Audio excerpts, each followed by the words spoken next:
Olá, irmãos em Cristo, a paz do Senhor Jesus. Este é mais um vídeo para o canal e esta é mais uma mensagem da verdade para os que amam a verdade. Seja bem-vindo você que é novo aqui no canal. O conteúdo deste canal, as mensagens são cristocêntricas. Nós mostramos a verdade na íntegra, as verdades da palavra de Deus. E você que está chegando agora, seja bem-vindo. Deus abençoe a sua vida. E como eu já disse, nosso objetivo é falar a palavra. E eu tenho um conselho para você. Estude a palavra de Deus, tá bom? Estude todos os dias. Há um segredo para que você venha a ter conhecimento da Bíblia, para que você não seja somente um leitor, mas que você seja um estudioso da palavra de Deus.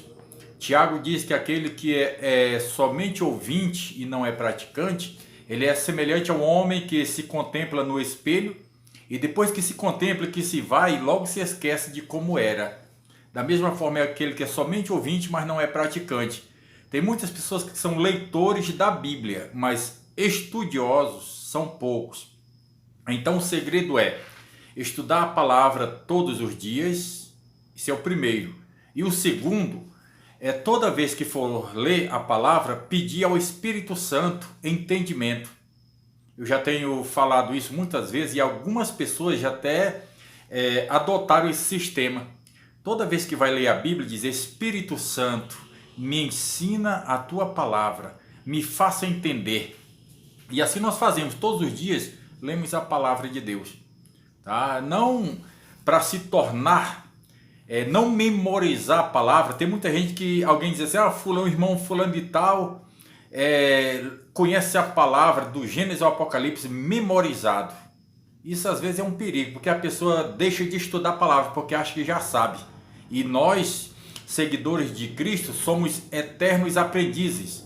Haja vista, nós temos o nome de discípulos de Jesus. Então nós procuramos aprender de Jesus, tá bom? Para que cada dia aprender da palavra, se alimentar da palavra, para que nós não venhamos nos tornar uma enciclopédia ambulante, e sim um estudioso e de cada dia da palavra de Deus. Portanto, o meu conselho é esse, vou repetir: estude a palavra de Deus para que você venha aprender, não como os escribas e fariseus, que certa vez Jesus censurou eles dizendo: errais não conhecendo as Escrituras nem o poder de Deus. Muita gente conhece a Bíblia, conhece muito mesmo, mas não conhece o poder de Deus, não serve de muita coisa. Eu quero ler aqui a palavra, aqui na carta do apóstolo Tiago, capítulo 3, e o versículo 1 e o 2, que diz assim: Meus irmãos, não sejais muito de vós mestres, sabendo que receberemos um juízo mais severo. Todos tropeçamos em muitas coisas. Se alguém não tropeça em palavra, esse homem é perfeito e capaz de refrear todo o corpo. Aqui o apóstolo está dizendo para não querermos ser mestre. Mas isso não quer dizer que nós não devamos buscar todo dia o conhecimento. O apóstolo Pedro disse: olha, antes crescei na graça e no conhecimento. Crescer até que ponto? Chega um limite? Não, como eu disse, somos eternos aprendizes da palavra. Então não há limite para crescimento. Não há limite para a busca do conhecimento. Só que aqui o apóstolo Tiago está nos orientando para que nós não venhamos a querer ser mestre. E como é ser mestre? Muitas pessoas, eles buscam ter o conhecimento, no seu intelecto, na sua sabedoria humana, e assim buscam coisas do seu próprio conhecimento para passar para as outras. Não, e nós temos que simplesmente pegar da palavra e passar aquilo que está escrito. Há uma doutrina na teologia chamada exegese, e ela se dividiu em duas. Tem a exegese com X e exegese com S. Exegese. O que é exegese? é tirar, extrair da Bíblia aquilo que está escrito com entendimento e ensinar às outras pessoas, passar para as pessoas. É o exegese com X. E a exegese com S, E-I-S, é aquilo quando eu leio um texto, então eu coloco do meu entendimento, eu manipulo aquilo que eu li e passo para as pessoas. Isso é exegese com S. Querendo me tornar mestre, porque eu crio aqui, no meu raciocínio, um entendimento e quero passar para as pessoas. E com isso, eu consigo muitos seguidores. Só que isso vem ser um prejuízo lá no fim das coisas. Como o apóstolo está dizendo, não quereis ser mestre. E há muitos mestres por aí. A gente tem visto, por exemplo, eu vi um mestre na internet dizendo que não tem mais Santa Ceia. Olha, aqui está escrito, Paulo está dizendo, quando vos reunis, não é para comer o corpo de Cristo. E aí, é para comer ou não é para comer? Como é que está escrito? Aí alguém lá, um grupo de seguidores, diz, não está escrito não é para comer. Portanto, não tem mais Santa Ceia. A Santa Ceia não existe. O problema é que ele não lê o contexto, não lê o final do texto e não acha um contexto. Paulo está simplesmente dizendo nisso, quando vos reunis não é para comer, ele está dizendo, vocês quando estão se reunindo, não estão se reunindo para comer o corpo de Cristo. É por isso que uns têm fome e outros se embriagam. Então, quando vos reunis, esperai uns pelos outros.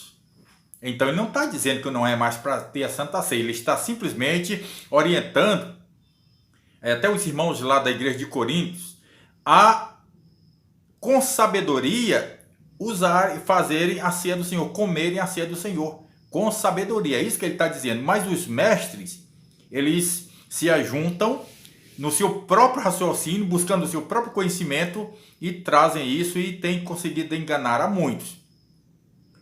Haja vista que a Bíblia fala na carta aos Efésios que tem evangelistas, pastores e mestres ou doutores da palavra para que venha ensinar aos que estão se convertendo a Cristo e ingressando à igreja. É preciso pessoas sábias e entendidas para que possam ensinar os outros. Portanto, é necessário estudar mais a palavra de Deus, mas nunca querendo ser mestre. Deixe que, se tornar mestre, seja pela vontade do Senhor. Porque muitos mestres, muitos doutores que se fazem isso, usando as escrituras, têm conseguido destruir muitas vidas, muitos mesmo, têm conseguido muitos seguidores. Paulo disse, eu temo que após a minha partida, introduzirão lobos devoradores que não pouparão o rebanho. São essas pessoas que se dizem mestres, doutores da palavra e infiltram heresias nos corações incautos. E aqui o apóstolo está dizendo para não querer ser mestre. Tem muitos deles, outros querem dizer o motivo, o tipo da doença que matou Lázaro, o amigo de Cristo. E eles começam a falar, não, essa doença foi isso, aquilo outro e tal, e começam a falar. E as pessoas começam a acreditar, sabe, seguindo esses mestres que estão enganados e conseguindo enganar também outras pessoas. Talvez o vídeo fique um pouquinho longo, mas é necessário que eu diga sobre isso aqui, a orientação do apóstolo Tiago, para nós, irmãos, não querermos ser mestre, ou seja, não querer buscar o nosso próprio conhecimento, formular ideias e opiniões fora da palavra para ensinar as outras pessoas. Não, antes nós temos que ensinar as outras pessoas mediante as Sagradas Escrituras, tá bom? Louvado seja o nosso Deus. Por exemplo, um dos exemplos que eu mostro aqui. Alguém diz, os mestres, né? Eu não estou falando dos que ouvem e que aprendem assim, e sim dos que inventaram. Que, por exemplo, a viúva de Naim, que Jesus ressuscitou seu filho, é a mesma viúva que deu as 2 moedas de prata, depositou lá no gasofilácio, lá no templo em Jerusalém, né, num culto em que Jesus estava presente, e ele disse: olha, esta viúva deu mais do que todos, porque os outros deram a oferta do que sobrava, e esta deu tudo quanto tinha. E os mestres, muitos mestres e doutores em teologia, estão dizendo que essa viúva, por ela ter dado a oferta, é a mesma que Jesus ressuscitou o seu filho lá em Naim. Ora, parece caixa, mas a Bíblia não afirma isso. Se a Bíblia não afirma, por que nós vamos afirmar? Até porque pode até ser uma coincidência, pode até ser que seja a mesma viúva, mas não tem muito a ver, não. A viúva da oferta era lá no templo em Jerusalém. E a viúva é de Naim, quase 150 quilômetros distante, Naim de Jerusalém. Tá certo que muitas pessoas saíam uma vez por ano das suas cidades para ir ao templo em Jerusalém. Haja vista, a Bíblia fala de Eucana, né, o pai de Samuel, né, que tinha a Ana por esposa e a Penina. Ele ia uma vez por ano, saía da cidade que ele morava, lá nas montanhas de Efraim, e ia para Jerusalém. Nesse tempo ainda não tinha o templo, né? Era a tenda da congregação lá em Siló. Ele ia adorar a Deus uma vez por ano, mas seria muita coincidência essa viúva sair de Naim para ir lá no templo em Jerusalém, né, no dia que ela deu a oferta, né? Naquele tempo existiam muitas viúvas, mas os mestres estão dizendo que a mesma viúva da oferta é a viúva lá do filho morto em Naim, que Jesus depois ressuscita, né? Mas eles acham isso e querem muitos seguidores aprendem isso e colocam na prática. Eu quero falar que a Bíblia não garante isso. Se a Bíblia não garante, então nós não podemos, né, dar vazão a isso e crédito, porque são falácias. Outra questão também que os mestres falam, os mestres em teologia, mas a Bíblia não confere, é que a mulher do fluxo de sangue era a esposa de Jairo, pai da menina que morreu e Jesus ressuscitou. Por quê? Porque fala que a mulher havia 12 anos sofria de uma hemorragia. E a filha de Jairo tinha 12 anos, né, quando aconteceu o caso e morreu. Fala também que quando Jairo sabe que a sua filha está doente, vai à procura de Jesus. Quando ele encontra Jesus e convida que ele vá à sua casa para que imponha as mãos sobre a sua filha, ela sare e viva, lógico que a menina não tinha morrido ainda, a mulher de fluxo de sangue, no mesmo trajeto, no mesmo momento, para Jesus, toca nas suas vestes, né, faz aquela parada ali, e ela é curada da sua doença de 12 anos. Só que a Bíblia fala que a menina tinha quase 12 anos. Mas os mestres na teologia estão dizendo que isso já tem alguns anos, né? Eu acho que tem assim aproximadamente uns 30 anos, mais ou menos, que se ouve falar essa falácia, que a mulher do fluxo de sangue é a mesma esposa do Jairo, pai da menina que falecera, a menina de 12 anos. Ora, parece, né? É como se fosse uma coincidência. A mulher com 12 anos de hemorragia, a filha de 12 anos, e a mulher recebe a sua cura naquele dia, e Jesus vai lá, ressuscita a filha de Jairo, e eles dizem que ali restituiu o casamento de Jairo com aquela mulher do fluxo de sangue. Mas espera aí. 12 anos, quer dizer que ele estava separado há 12 anos? A Bíblia diz que Jairo, ele era chefe de sinagoga. E todo chefe de sinagoga, ele tinha que ter esposa. Ele não podia ser solteiro, ele tinha que ter uma esposa. Ainda que não tivesse filhos. Então ele ficou 12 anos separado da esposa. Ou ele vivia em adultério, ou ele se tornou eunuco. Mas depois eles dizem que restituiu o casamento. Quer dizer, restituiu o casamento, curou a mulher, ressuscitou a filha e restituiu o casamento. Não tem, isso aí não bate, não confere, não confere. Não tem como. Há 12 anos ele vivia sendo chefe de sinagoga, separado da esposa. Ele não tinha arrumado outra mulher? Como eu perguntei agora, virou eunuco? Ou ele deu, nesse intervalo de 12 anos, ele deu um tempo solteiro, e mesmo assim chefe de sinagoga, que não era aceito pela lei, e depois de 12 anos é que Deus Jesus sara a mulher, restitui o casamento deles? Não, isso é falácia. Ainda que as pessoas afirmem que é verdade, que ela era a mulher dele, mas a Bíblia não está conferindo, tá bom? Não tem nenhum respaldo bíblico para isto, certo? Eu estou falando isso aqui não é para trazer assim um debate, não. É para trazer apenas esclarecimentos bíblicos.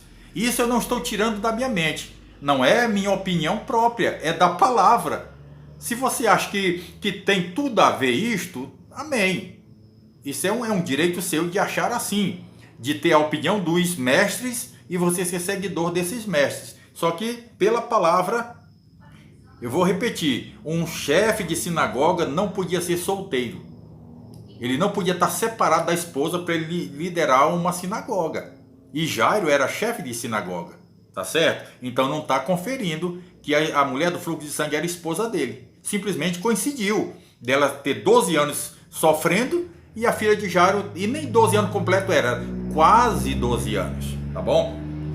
Outra história, ou história, que os mestres na teologia falam, mas não confere na Bíblia, pelo menos no meu pequeno conhecimento bíblico, eu não acho.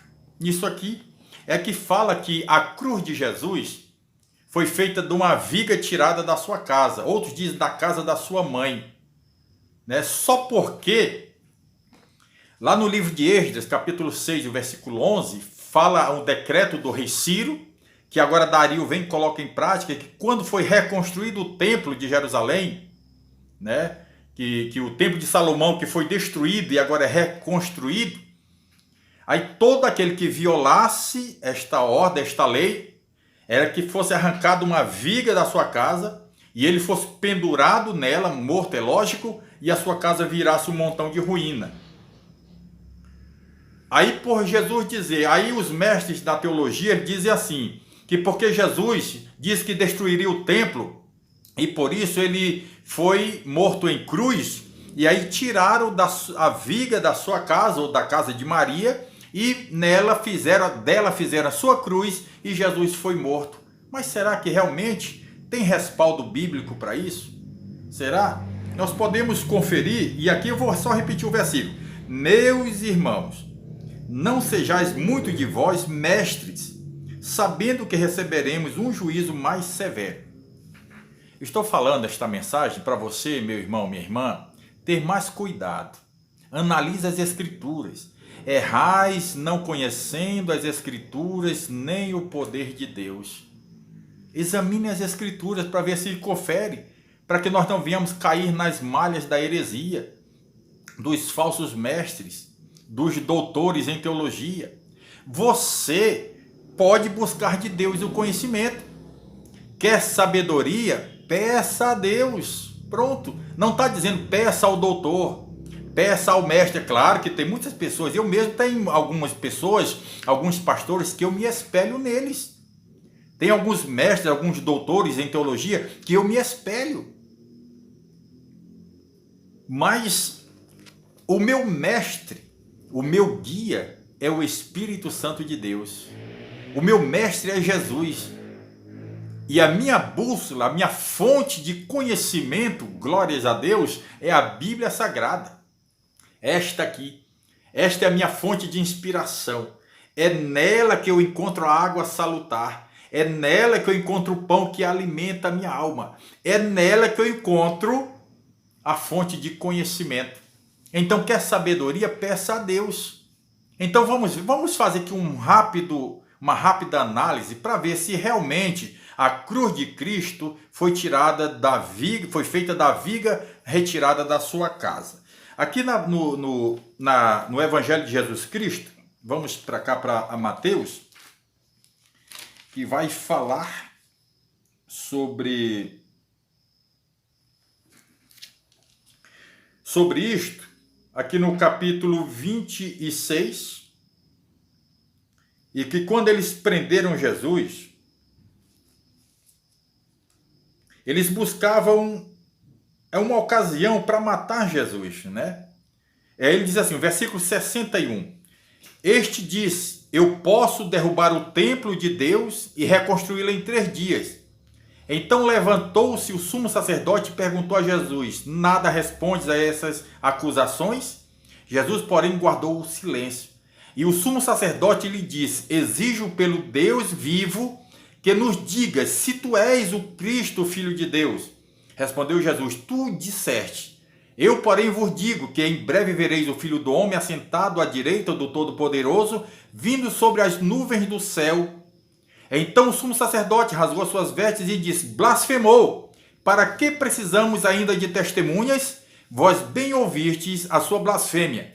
Que vos parece? E eles responderam: é réu de morte. Olha só, agora já não era por causa do templo, que ele não disse que ele destruiria. Os discípulos estão saindo do templo, Jesus e seus discípulos, quando os discípulos dizem: mestre, olha só que estrutura, que edifícios. E Jesus disse: olha, não vês tudo isso? Não ficará aqui pedra sobre pedra que não seja derrubada. Outra passagem diz: destruirei este templo, ele não disse esse.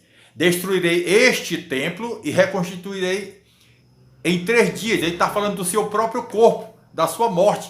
Aí alguém diz: pois é, mas ele usou o termo de destruir o templo, então eles usaram a lei do tempo de Dario e tiraram a viga da sua casa, construíram a cruz, fizeram a cruz e crucificaram ele. Ora, mas Deus ia levar isso em conta, a ignorância do povo? Ainda que eles achassem que ele tinha violado este decreto, Deus jamais ia permitir que isso acontecesse só para prevalecer a opinião do povo, a opinião dos sacerdotes? Não, jamais. E outra coisa, veja que aqui os sacerdotes já não estão mais falando sobre a fala dele, da destruição do templo. Ele está dizendo, eles estão agora acusando Jesus por se passar por filho de Deus. Tu diz, tu és filho de Deus? E ele diz: tu disseste. Aí o sumo sacerdote disse: aí, ó, blasfemou. Precisamos de mais testemunhas? E o povo disse: não, ele é réu de morte. Então, quer dizer, agora ele foi condenado porque se passava por filho de Deus, né? Vamos ver o que diz Marcos 14. Marcos capítulo 14. Vamos ver o que está conferindo aqui. Marcos capítulo 14. Louvado seja o nosso Deus. Versículo 60. Levantando-se o sumo sacerdote, perguntou a Jesus: nada respondes? Que testificam eles contra ti? Ele, porém, se calou, nada respondeu. O sumo sacerdote lhe tornou a perguntar: és tu o Cristo, o Filho do Deus bendito? Olha a pergunta do sacerdote. Disse-lhe Jesus: eu sou. E vereis o Filho do Homem assentado à direita do Todo-Poderoso, vindo sobre as nuvens do céu. O sumo sacerdote rasgou as suas vestes e disse: por que necessitamos de mais testemunhas? Vós ouviste a blasfêmia. Que vos parece? Todos o consideraram réu de morte. Olha só. Então a condenação agora de Jesus é porque ele se tornava filho de Deus. Porque ele dizia que era filho de Deus. E para eles, para os sacerdotes, isso aqui era uma blasfêmia. E ele disse: precisamos de mais testemunhas? E eles disseram: não. Ele agora é réu de morte. Então vamos ver o que diz Lucas 22. Vamos para mais uma referência, para ver o que diz Lucas capítulo 22. Como eu disse, o vídeo vai ficar um pouquinho longo. Vocês tenham paciência aí um pouquinho. E para a gente chegar a uma conclusão. Veja bem. Versículo 67, do capítulo 22. Perguntaram-lhe: és tu o Cristo? Dize-nos. Ele replicou: se eu disser que sim, não crereis. E se vos perguntar, não me respondereis. De agora em diante, porém, o Filho do Homem se assentará à direita do Deus Todo-Poderoso. Disseram todos: logo és tu o Filho de Deus? Ele lhes respondeu: vós dizeis que eu sou. Então disseram: de que mais testemunho necessitamos? Nós mesmos o ouvimos da sua própria boca. Olha só, aqui já não fala mais nem em templo. Então, o problema deles era que Jesus se passava por Cristo, por Filho de Deus, melhor dizendo. E isso para eles era blasfêmia. O homem, Jesus, se tornar Filho de Deus. E eles foram a Pilatos e disse: ele é digno de morte. Então por que Jesus morreu na cruz? Porque o sistema de execução na cruz era a pena capital da época. Todo criminoso que cometia crimes hediondos, crimes grotescos, eles eram mortos em cruz, né? Por um sistema de crucificação, asfixia. Eles ficavam pregados e perdiam a respiração e morriam fácil. Quando não morria, que chegava antes das 18 horas, eles quebravam as pernas dos criminosos para morrerem logo. Então, como o sistema de execução era em cruz, por isso Jesus foi morto na cruz. Se fosse assim, fosse tirado da vida porque ele blasfemou, ele falou que sobre a destruição do templo, se fosse assim, então os dois ladrões também falaram que destruíram o templo, ou por que eles morreram em cruz? Porque, repito, era o sistema de execução naquela época, por morte de cruz. E Jesus morreu na cruz porque eles acharam que por ele se passar por filho de Deus, ele era um crime hediondo para eles. Por isso eles pediram crucificação. Lembra que Pilatos tentou livrá-lo, dizendo que ele era inocente no julgamento? E eles disseram: não, nós queremos que ele morra. Mas que farei de Jesus chamado Cristo? E eles gritaram em voz uníssona: crucifica-o, crucifica-o. Porque para eles era blasfêmia, era um crime hediondo se passar por filho de Deus. Então não tem nada a ver com a viga, porque a cruz já estava preparada. Se não, repito, os dois ladrões, por que morreram em cruz? Se eles não falaram nada do templo. E 70 anos depois de Cristo, no ano 70, o imperador romano Tito destruiu o templo de Jerusalém. Aí eu pergunto, ele foi morto na cruz? Ele morreu em cruz? Porque aquele dito do rei Ciro, né, relembrado pelo rei Dario, aquilo depois ficou na história, ficou no passado, ficou no passado, não valeu, não prevaleceu nada, não prevaleceu, não deu seguimento. Portanto, falar que Jesus, a sua cruz foi feita da viga tirada da sua casa, isso é falácia. A Bíblia não confere isso. Vou repetir. Jesus morreu na cruz porque era o sistema da pena capital daquela época, no Império Romano, morrer na cruz todo aquele que cometia crime hediondo. E por ele ter falado que era filho de Deus, para os sacerdotes foi um crime hediondo, foi uma blasfêmia. Precisamos de mais testemunha? Não, quer dizer, o que ele falou... E outra coisa... As pessoas vinham dizendo que ele tinha blasfemado, dizendo que destruíram o templo, mas ele dizia: não, isso aí não está valendo. Eles não colheram aquelas informações, aquelas falácias de que ele disse que destruiria o templo. Portanto, não tem nada a ver a cruz de Cristo com viga da sua casa. Isso são os mestres da teologia que propagam. E, infelizmente, muitos seguidores o adotam. Mas se você buscar o conhecimento em Deus, pelo Espírito Santo, na sua palavra, você vai ter uma mente saudável, um entendimento, para que você não venha entrar em contenda. Como esta mensagem, às vezes você pode até pensar, não, ele está falando sobre isso, trazendo contendas. Não, só estou apenas trazendo um esclarecimento de falácia dos mestres. Finalizando, deixando o versículo 1 da carta de Tiago, né, capítulo 3, né? Meus irmãos, não quereis ser mestre, porque haverá um juízo rigoroso para com isso.